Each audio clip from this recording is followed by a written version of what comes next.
I don't know about you, but to me, thrifting is like one big treasure hunt.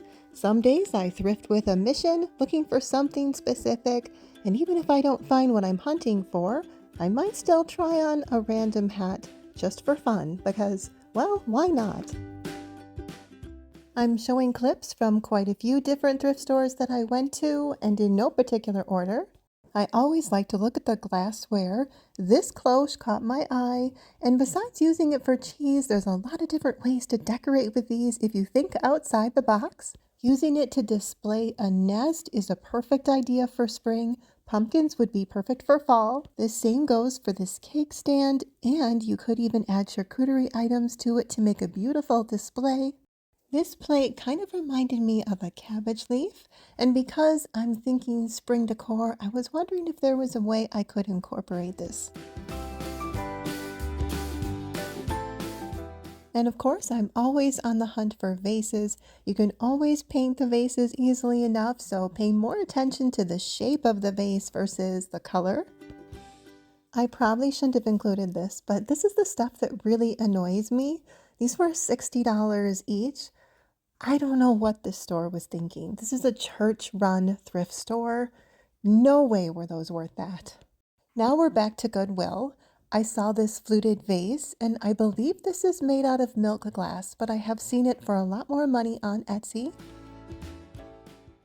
I don't usually find a whole lot at my closest Goodwill. I thought this bunny was cute, but one of the reasons is because often it looks like this, and I don't like to dig through all of that.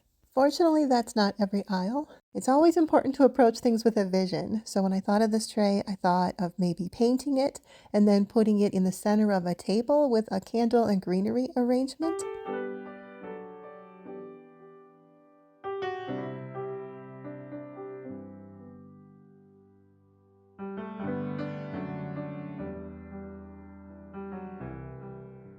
This ceramic basket caught my eye because of its shape. I like the fact that it was square instead of round. So if you were to set it next to a round vase, it would add a little bit of contrast.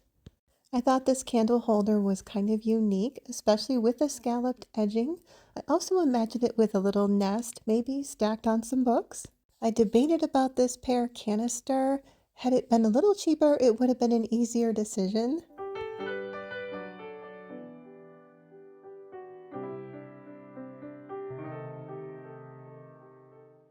Whenever I see an apothecary jar, no matter what the size, if it's a reasonable price, I usually grab it. There's so many uses. Matches, Q-tips in the bathroom, candy, you name it. Trays are another weakness. This one had a little bit of a stain in the corner, so I did debate for a while. Baskets are a beautiful and versatile way to store things. I haven't had a whole lot of luck finding good ones lately, but maybe that's okay because I'm kind of stuffed with them right now. I have two pretty good sized bins of baskets in my decor room. This riser caught my eye. I didn't want to spend that kind of money for it. And I'm guessing that this must have originally come with a glass shade. If I had one that would have fit, I might have considered it, but a little pricey for the fact it was probably missing that. This picture was pretty and definitely had a bit of a cottage vibe to it, but I really didn't want to spend that. Now I have a question for you. One of the things that I've noticed recently in my local thrift stores is that the price of books has gone through the roof. This book, for example, was over $6. And then if you go over here, there's that sign, Antique and Collectible Books. Well, these are from the 1950s. I opened them up to see, and they wanted $10 each. Am I being unreasonable, or is that a bit much? I thought this vase was really beautiful. I didn't like the price, but then I realized that the white tags were half off. So, spoiler alert, that is one of the things that came home with me. Next, we'll be moving on to the styling portion of the video, and here I am to explain. I apologize because my lips are chapped and I tried to cover it with lipstick and I think it made it worse. But anyway, try to ignore that. Now it's time for me to share with you what actually came home with me. And rather than go piece by piece, I think I'm just going to jump right into the decorating and take you along. so that way you won't get bored. All right, let's jump right in. So before I style each vignette, the first thing I'll do is show you the thrifted item and then style around that piece. In this case, I have the milk glass vase, and to it, I added the viral peonies from Michael's. And I just stacked it on a couple of these cottage books along with a candle. And now I'm bringing in my new lamp from Amazon. I think I showed this in the last video. I like the height of it because it's only about 10.5 inches tall, so it fits anywhere. It is rechargeable, and I'll link it. The swan is from HomeGoods, and I just added some little faux succulents to the swan. I probably should have lit the candle. Next time I will, but here's how the first vignette turned out. I sing this softly to myself. I sing this softly to myself. This next vignette will also be on the coffee table, but we will be moving on to other areas later. Earlier in the video, I talked about a few different uses for apothecary jars and mentioned that I don't usually pass them up if they're a good price. So in this case, I'm using it to store my matches. An apothecary jar is a perfect example of taking an everyday item like matches and making it look beautiful by putting it on display. Slowly unfold,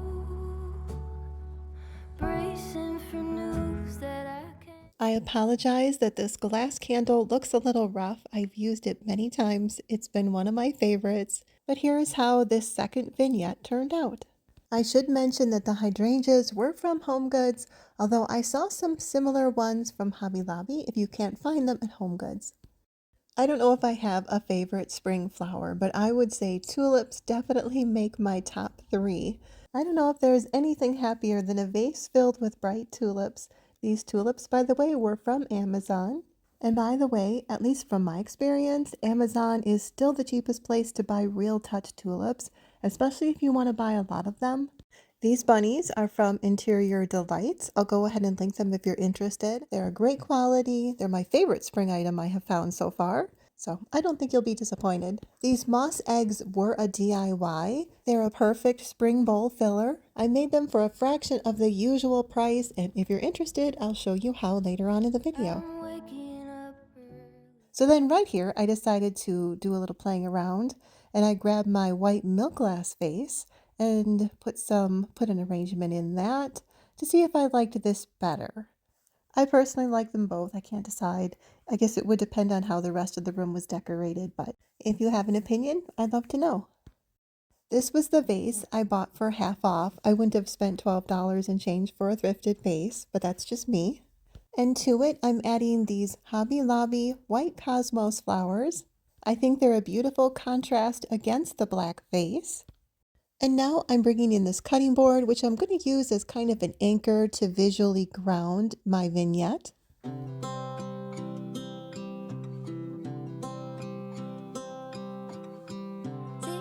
I think these copper grinders add a nice contrast against the wood. I wish you. And now I'm bringing in this Creative Co-op pedestal bowl from Amazon, and to it I'm just going to add these Hobby Lobby artichokes. These artichokes aren't quite as pretty as the ones from Amazon, but they'll do the trick. I really like the elegant simplicity of this table centerpiece, plus it's functional with the salt and pepper shakers, and if you wanted to make it even more functional, you could put some fruit in the bowl. Now I'm changing out just one little detail of this vignette. I took away the salt and pepper shakers and I'm adding this scallop candle holder and a Walmart candle. Wondering if you're thinking about me too. Now it's too late. Now it's too late. For this next vignette, I apologize that I forgot to show you the thrifted item first, but I did want to put the base down, and in this case, it's a tray in the shape of an egg for spring. To that, I added a vase with some of those dusty mauve berry stems, and of course the bunny is the thrifted item. And then last of all, I'm going to add the candle. It's my fault, I messed it up and I should have treated you much better. You may remember this ceramic square basket from the thrift shopping portion of the video. And we will get back to it in just a second, but this will be in my next vignette. And once again, because this is a dining table, I'm using cutting boards to visually ground my vignette. You don't have to, but it's a great way to use them. And in this case, for added interest, I stacked two together. And I am using my hydrangeas from HomeGoods again, but this time I added them to a wicker vase. Now I'm adding in a Hobby Lobby bunny. I don't know if they have him this year. I'm still trying to get to Hobby Lobby and find out. I'm going to push this to the side, and finally for my thrifted item, I'm adding in the square ceramic basket. I wish I had something besides apples because those aren't very spring-like, but that's what I had. Next, we'll be moving on to the kitchen and doing a couple vignettes in there. Tick tock, the clock keeps ticking. I needed another utensil holder, like another hole in my head, but it was only $3 and it was a neutral color. So I thought I would do just an everyday vignette for you next to my stove. Of course, it could be used for spring. My husband made me this dupe of the McGee & Co. riser. I think theirs is around like $60 or $70. It's really just a board with some feet, so super easy DIY. And I'm going to add a few essentials. I think this cookbook is so beautiful. I'll link it if you're interested. I feel so hypocritical though because I still have not made a recipe out of it. And then I found this butter keeper from HomeGoods. I believe it was $12.99. I just think it's really elegant. And last of all, I'm just going to add this little potted arrangement from Target last year. This is just a really basic vignette arrangement for beside your stove and really for any time of year. And depending on the season, you can just change out the greenery there on the left. While I was here in the kitchen, I thought I would play around with a couple of the things that I've already shown. So I thought I would try my square basket in here. So I put it on a book, and now I'm just adding this little pitcher vase with some greenery in it beside it. That greenery, by the way, is from Michael's. And once again, I'm adding in my apples. And then I thought I would just bring in my little bunny as well and see how he looks. I think this vignette would look even prettier and more spring-like if I would have had lemons to put in that basket instead of apples. What do you think?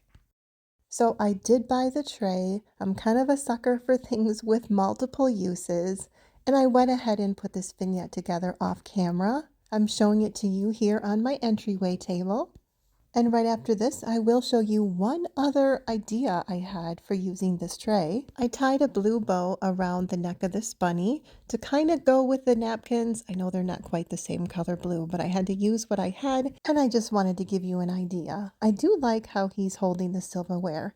And next, we'll be switching gears to the DIY. There's just a few supplies that are needed: faux eggs of any kind, tacky glue, and of course, some moss. In my case, I just had some cheap Easter eggs, so first I used the tacky glue to secure them shut. Most tacky glue dries very fast, even if it doesn't say fast drying, so I set that aside. Now I'm going to take the moss. This is from the craft department at Walmart. It was $3 and change, and the other things I already had around the house, so I really did good with this project. Now, there isn't really a science to this. It is as easy as it looks, but it's also as messy as it looks. I'm just starting with any section of the egg and spreading a little bit of glue over that area. I am kind of trying to go fast. I sped the camera up here for you a little bit. I don't want it to dry too much too fast. Now I'm just going to add some loose moss and push it onto that wet area where the glue is. And you're just going to keep patting it in and repeating that same process by adding glue and adding more moss and so on until you get the whole egg covered. It really doesn't take as long as you might think. I would say it took me 45 minutes to do 7 eggs, which is what I got out of that package of moss. I used almost the whole thing. And of course, those are standard sized eggs. As I said, it is a messy process, but there is this sweet spot where the glue starts to tack up and you can really push that moss into the egg and make it stick nice, and it really takes shape. And then towards the end here, I just added a little more moss to the bare spots.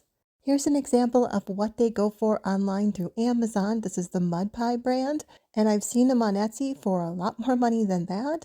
And these not only make great bowl fillers for spring, you could style them under a cloche with a bunny, or maybe just style them with some birds. Maybe add them as a filler if you still do tier trays. At the end, I was just snipping off some of the excess moss with the scissors, and here's once again how I styled the moss eggs in my home. If you enjoyed this video, would you please give it a like? And if you have time to, leave a comment. I always enjoy hearing from you. And I am going to close this video once again with a proverb. This is found in Proverbs 4, 14, and 15. And it goes, Enter not into the path of the wicked, and go not in the way of evil men. Avoid it, pass not by it, turn from it, and pass on. Good advice, isn't it? Thank you so much for watching. Have a wonderful rest of your day. And as always, stay thankful.